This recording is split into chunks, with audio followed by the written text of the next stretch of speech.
Good evening. People who live on a Birmingham street featured in a TV documentary say they feel like they're living in a zoo. The second episode of Benefit Street was shown on Channel 4 tonight, despite tens of thousands of people signing a petition calling for the series to be pulled. Victoria Davis reports. Unemployed. You see this street here? James Turner Street was one of the best streets. Unemployed. No, one of the worst.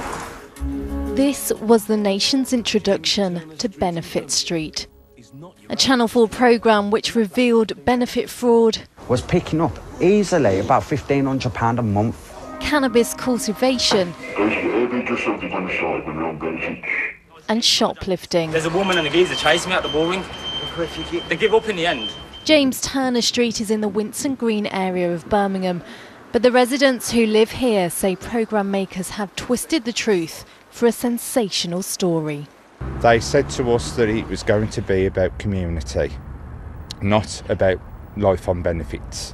It's a nice street to live on, and they vilified the whole street. I feel sorry for the people that own the properties. I mean, there's properties that are up for sale on the street. They're not going to sell now because of Channel 4. Can I just quickly ask how you feel? But even for the residents who weren't filmed, they say life on the street has now become unbearable. People have got a certain opinion of the area now. I can't even walk down the road without being looked at funny. It's not fair on the residents that have lived here. It's not fair on the people that are working, that they're going to be judged. Well, most people on this street didn't want to talk to us today because they felt they'd been misrepresented by Channel 4. And they said all the programme has achieved is making this a local tourist destination. So just want to know why you come down here? Well, it's just been on TV, so we'll just pop down and see what it's like, really. So, yeah, it's all good. Third time this week. Yeah. Third time this week? I have to keep bringing them down so they know where it is. Along with the constant stream of sightseers and media, there's now also a heavy police presence. West Midlands Police have been inundated by calls from people wanting them to take action against those allegedly committing crimes. It says it is assessing the situation, while an online petition calling for Channel 4 to stop broadcasting the programme has now had nearly 30,000 signatures. Victoria Davis, ITV News, Birmingham. Well, West Midlands Police say they are viewing all episodes of Benefit Street, including those that have not yet aired, before referring anything to the Crown Prosecution Service. Meanwhile, the broadcaster Channel 4 says the series is a fair, honest and proportional representation of what happened during a year's filming. Other news, 2 Birmingham men who are believed to have visited Syria have been arrested on suspicion of terrorism offences. The pair, who are both aged 21 and from Handsworth, were detained at Heathrow Airport earlier this afternoon. Officers from the West Midlands Counter-Terrorism Unit say they think the men travelled to the country in May last year.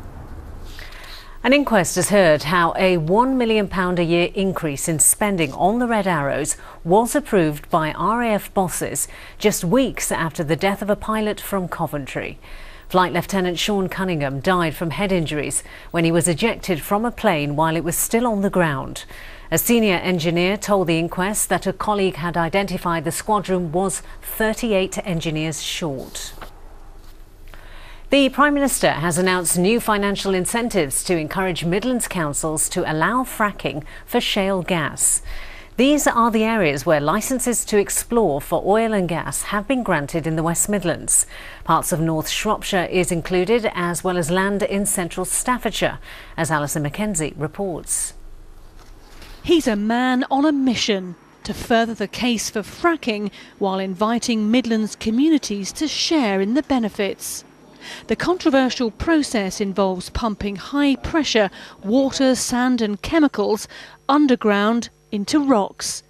The rocks break up, releasing trapped gas, which is then brought to the surface.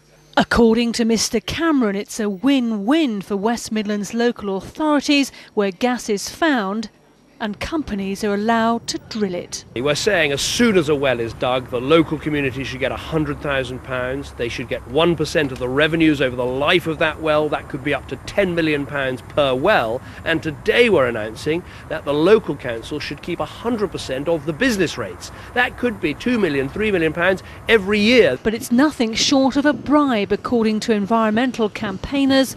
They point to concerns raised in American shale gas fields where polluted water was uncovered. In the northwest of England, drilling at a site had to be halted after a minor earthquake. It's not the right answer for energy production in the West Midlands. We need to be looking at cutting energy waste and at improving our use of renewable power. Going for shale gas and fracking in the West Midlands will just cause local environmental problems and also add to our stock of climate change causing fuels which we can't afford to burn. The government wants us all to get behind fracking. They see it as the ideal way to get to cheaper energy prices and to create thousands of jobs. But what could they be letting themselves in for? Take a look at these pictures of protests down in Sussex, a test drilling site. Financial incentives are one thing, but concern for the environment, something else. Alison Mackenzie, ITV News, Westminster. Sport now, and in the Premier League tonight, Aston Villa lost 2-1 to Arsenal. Both of the visitors' goals came in the space of a minute during the first half. Jack Wilshere got the first, before Olivier Giroud struck from 12 yards just a few seconds later. Villa did improve in the second half, with Christian Benteke pulling one back, but it wasn't enough. Now let's get the weather forecast from Lucy Verasami.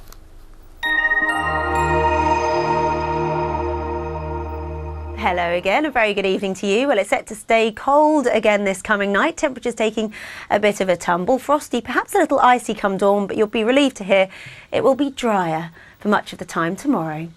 As the night goes on, well, a few showers here and there, but generally drier and clearer than the start of the night. Temperatures taking a bit of a nosedive as we reach the small hours, close to freezing for some of us, a chance of some mist and some shallow fog patches, and by dawn maybe even some frost and some icier spots to start the new day. The compensation will be blue skies, some stunning sparkly sunshine out there, especially for the journey into work. If a little cold first thing, and then through the course of the afternoon a little more in the way of cloud, but it should remain dry, if a little nippy. Temperatures a little lower than today for all of us. I'll see you again soon. Have a good night.